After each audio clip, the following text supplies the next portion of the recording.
ഇവിടെയും ഒക്കെ ആയിട്ടുള്ള പാക്കിങ്ങേ കഴിഞ്ഞിട്ടുള്ളൂ. മുഴുവൻ പാക്കിംഗ് ഒന്നും ആയിട്ടില്ല. അപ്പോൾ ഞാൻ ഫുള്ള് സെറ്റായിട്ട് കിടന്ന സമയത്ത് ഒരു വീഡിയോ നമ്മുടെ മെമ്മറിക്ക് വേണ്ടിയിട്ടും ഒക്കെ ആയിട്ട് ഒന്ന് എടുത്ത് വെക്കണം എന്ന് കരുതി. പക്ഷേ ഞാൻ ഓർത്തിരുന്നു, പക്ഷേ പിന്നെ ഞാനത് വിട്ടുപോയി. അപ്പോൾ ലാസ്റ്റ് മൊമെൻറ്റിൽ കുറേ എല്ലാം പാക്ക് ചെയ്ത് കഴിഞ്ഞുവെങ്കിലും ഈ അലങ്കോലമായിട്ട് കിടക്കുന്നതെല്ലാം ഉണ്ട്. അതൊക്കെ നിങ്ങളൊന്ന് ഇഗ്നോർ ചെയ്തേക്കൂ. പക്ഷേ ഇതായിരുന്നു എൻ്റെ ലിവിങ് റൂം. ഇവിടെ അത്യാവശ്യം കുറേ ഇതുപോലുള്ള സാധനങ്ങളൊക്കെ വയ്ക്കാൻ ഞങ്ങൾക്ക് രണ്ടുപേർക്കും ഇഷ്ടം. അതുകൊണ്ട് ഇങ്ങനെയൊക്കെയുള്ള കുറേ സാധനങ്ങളൊക്കെ പല വീഡിയോയിലും കണ്ടിട്ടുണ്ടാവും, ഒക്കെ ഉണ്ട് അവിടെ. അപ്പോൾ ഇതൊക്കെ ഇനി എടുത്തു കഴിഞ്ഞാൽ പിന്നെ എനിക്ക് വെക്കാൻ സമയം കാണുമോ, എടുക്കാൻ സമയം കാണുമോ എന്നറിയില്ല. അതുകൊണ്ടാണ് ഇനിയിപ്പോൾ അത്രയും അങ്ങ് എടുത്തത്. റൂംസൊക്കെ നമ്മൾ കാലിയാക്കി. അത് കാരണം അതിനകത്തൊന്നും നമുക്ക് ബെഡ്റൂംസ് ഒന്നും എടുക്കാൻ പറ്റിയില്ല. പിന്നെ ബ്രഷേട്ടൻ നമ്മൾ കഴിഞ്ഞ ദിവസം പോയി ബുക്ക് ചെയ്ത യൂഹോളുമായിട്ട് എത്തിയിട്ടുണ്ടായിരുന്നു. ഞാൻ ജോലിയുടെ ബ്രേക്കിലാണ്. അപ്പോൾ ഞാൻ ആദ്യമായിട്ട് ഇതേ കയറുക. അപ്പോൾ പുള്ളി കൊണ്ട് വന്നു. നമ്മളതൊന്ന് പാർക്ക് ചെയ്തിട്ട് നമുക്ക് കൊണ്ട് കളയാനുള്ള സാധനങ്ങളെല്ലാം കൊണ്ട് കളയാൻ വേണ്ടിയിട്ട് ഇന്നിപ്പോൾ ഇതിനകത്തെല്ലാം പാക്ക് ചെയ്ത് എന്ന് വെച്ചാൽ ഫുള്ള് ഇത് ഫില്ല് ചെയ്തിട്ട് ഒരു ഫുൾ ലോഡ് കൊണ്ടുപോയി ഇന്ന് കളയണം. അപ്പോൾ വൈകിട്ട് 5 മണി വരെ അങ്ങോട്ട് എവിടെ കളയുന്നിടത്ത് സമയമുള്ളൂ. അപ്പോൾ അതിന് മുന്നേ പോകണം. നമുക്ക് ഹെൽപ്പ് ചെയ്യാൻ എല്ലാവരും ഉള്ള കാരണം വളരെ ആശ്വാസം. നമ്മളല്ലെങ്കിലും ഈ പറഞ്ഞ പോലെ ഈ വലിയ സർക്കിളൊന്നും ഇല്ല, ചെറിയ സർക്കിളേ ഉള്ളെങ്കിലും ചില ആൾക്കാർ നമ്മുടെ ലൈഫിൽ വരും. അവരെ നമുക്ക് നല്ല നല്ല എക്സ്പീരിയൻസ് തരും, അവർ നമ്മൾ ലീവ് ചെയ്യും. അപ്പോൾ എനിക്ക് എപ്പോഴും തോന്നുന്നത് എൻ്റെ ലൈഫിൽ നല്ലതല്ലാത്തൊന്നും നിൽക്കത്തില്ല. അതൊക്കെ പോകാറുണ്ട്. പക്ഷേ നല്ലതെന്നുള്ളതെല്ലാം ഫോർ അങ്ങനെ തന്നെ നിൽക്കും. അങ്ങനെയുള്ള വളരെ കുറച്ച് ഫ്രണ്ട്സിൽ ഒരാളാണ് ചിന്നു. ഞാൻ പലയിടത്തും പറഞ്ഞിട്ടുണ്ട്. പിന്നെ ഈ പറഞ്ഞ കുറച്ച് ഫാമിലി, പിന്നെ നമ്മുടെ നെയ്ബേഴ്സായിട്ടുള്ള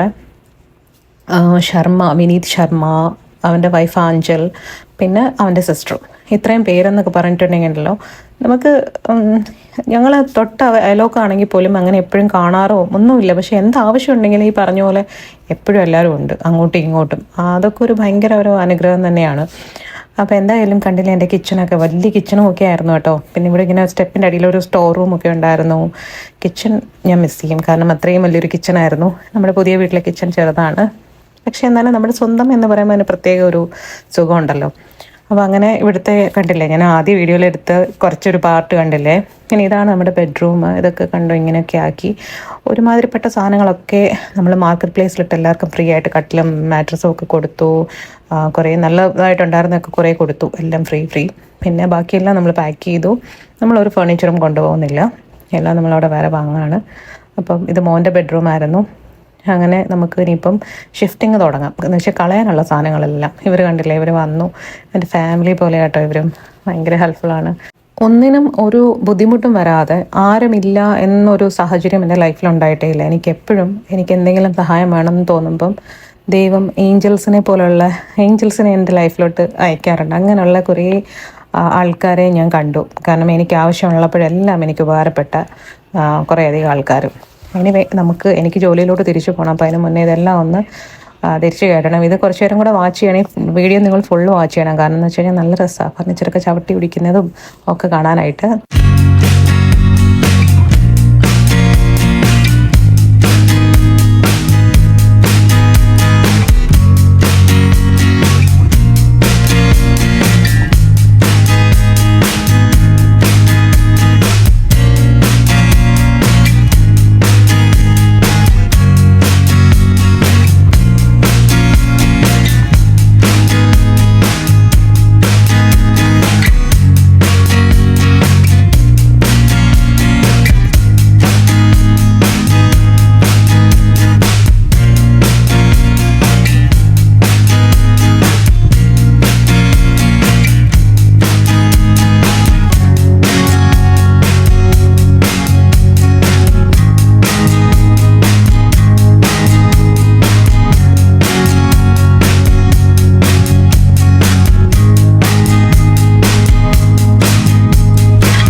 Thanks for watching. Stay tuned for my next video.